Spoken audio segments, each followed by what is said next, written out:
Pour la troisième journée demain, les deux oppositions match à jouer concomitamment à 8h GMT.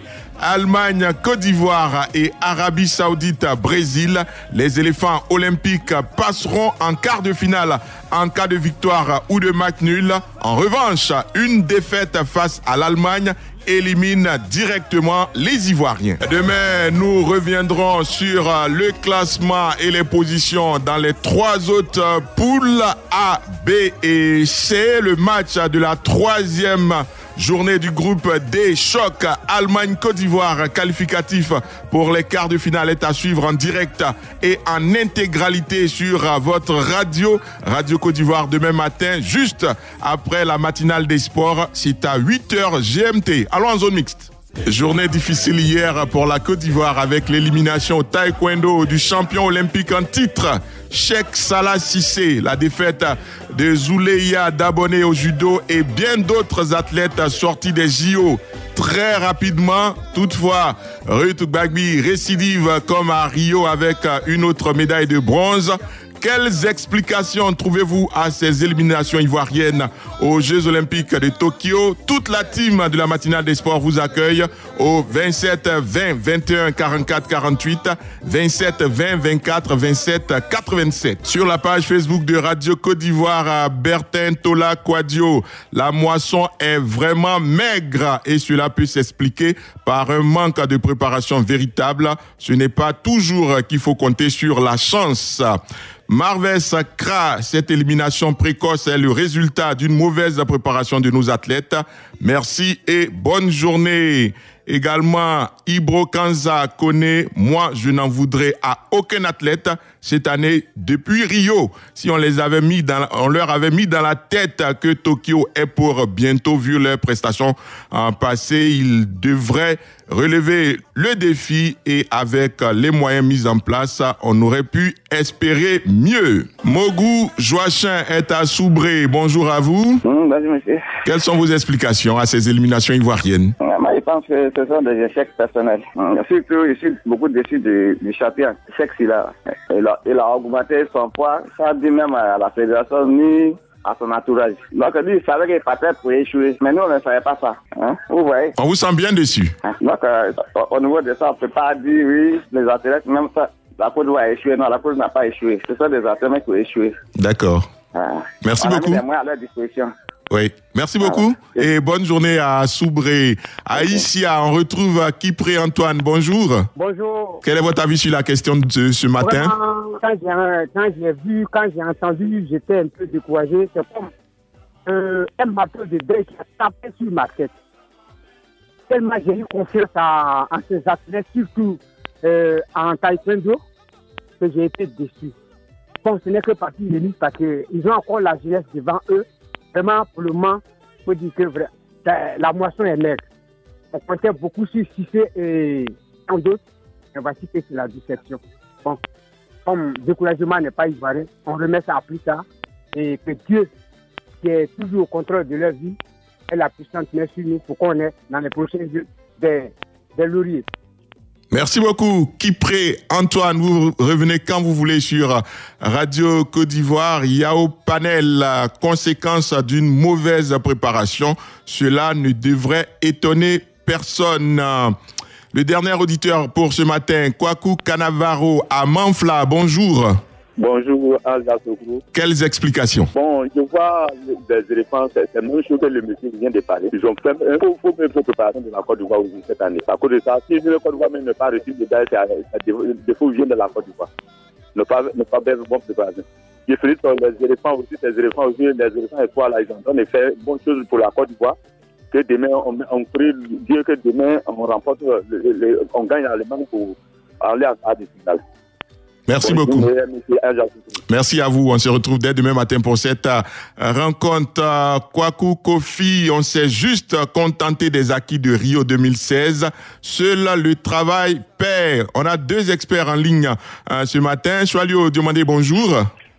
Bonjour, Ange. Le deuxième expert de ce matin, le directeur technique national de la Fédération ivoirienne de taekwondo, maître Jean-Jacques Niava. Bonjour.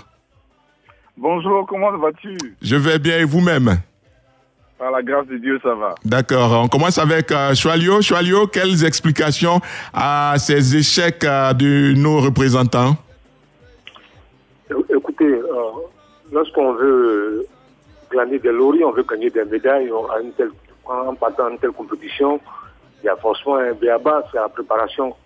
C'est la préparation, c'est mettre les athlètes dans de bonnes conditions. C'est pas les discours. C'est vrai que on nous dit que Ruth Bagui a arraché la médaille de bronze, mais ce qu'il faut dire, ça peut être un coup, un espoir, mais on parle là de la généralité.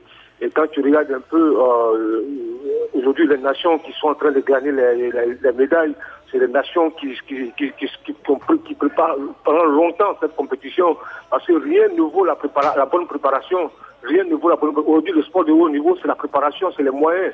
Et franchement, c'est ce qui fait défaut, pas seulement à la Côte d'Ivoire, mais à tous ces pays qui sont dans l'Afrique subsaharienne, dans l'Afrique de l'Ouest, tous ces pays africains qui continuent de bricoler, qui pensent que aujourd'hui le sport, ils sont tous dans l'amateurisme. Aujourd'hui, le haut niveau, c'est les moyens, c'est la bonne préparation.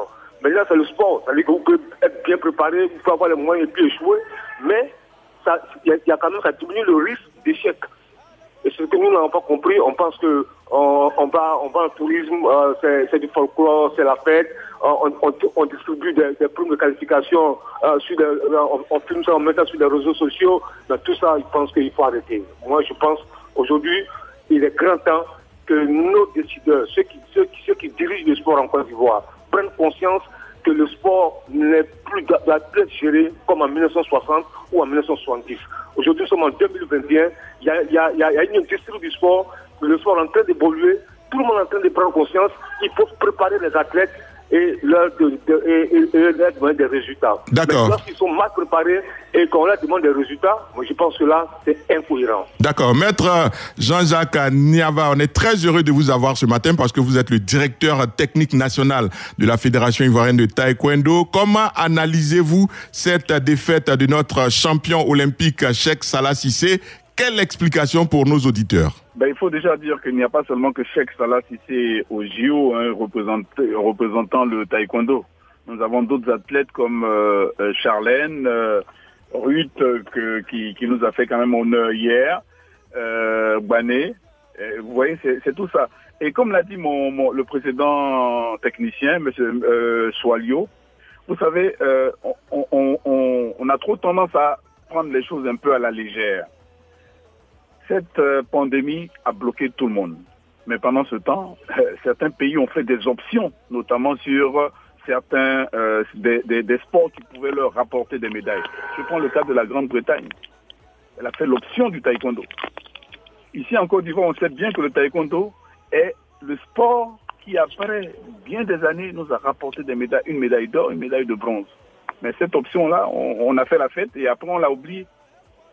Les jeunes, Cissé, c'est un professionnel, certes, mais avec la pandémie, vous savez, il n'y avait pas de compétition. Il n'y avait pas de compétition, il n'y avait rien, tout était fermé. Et quand c'est comme ça, on se laisse un peu aller, on prend un peu de poids et on essaie de revenir dedans. Il n'y a que 2 mois, à peine 2 mois qu'on a mis des moyens à notre disposition pour commencer à faire. La fédération, malgré ses faibles moyens, mis à la disposition par le président, a fait ce qu'elle pouvait. Nous avons essayé de rassembler ces jeunes-là, de travailler, de les mettre au focus, mais il n'y a seulement qu'avec Dakar que nous avons pu faire une évaluation effective même de notre préparation. Donc, ou on nous accompagne dès le départ et on va jusqu'au bout, ou bien on s'étonne des résultats qui tombent, parce qu'on se dit, ah tiens, c'est bizarre, il était champion. Mais il y a eu des surprises là-bas, à ces JO. Des champions du monde, des champions olympiques qui sont tombés au premier tour. Donc c'est pour vous dire que ce n'est pas du bricolage. Les JO, c'est le rassemblement des meilleurs des meilleurs. On ne va pas, comme a dit M. Choualio tout à l'heure, là, on ne va pas à une promenade de santé. Et la différence se joue généralement dans les moyens qui sont mis à disposition dans la préparation. D'accord. Merci beaucoup, Maître Niaba Jean-Jacques, pour vos explications. Merci à vous, Choalio Diomandé. On se retrouve dès demain matin parce que la Côte d'Ivoire va jouer son destin au niveau du football. À 8h, tout de suite, le journal Afrique de Radio Côte d'Ivoire avec Ange, Patrick et Olier. Au revoir et à demain matin. Bonne chance, on espère, pour les éléphants. Radio Côte d'Ivoire, Abidjan, 88.fm.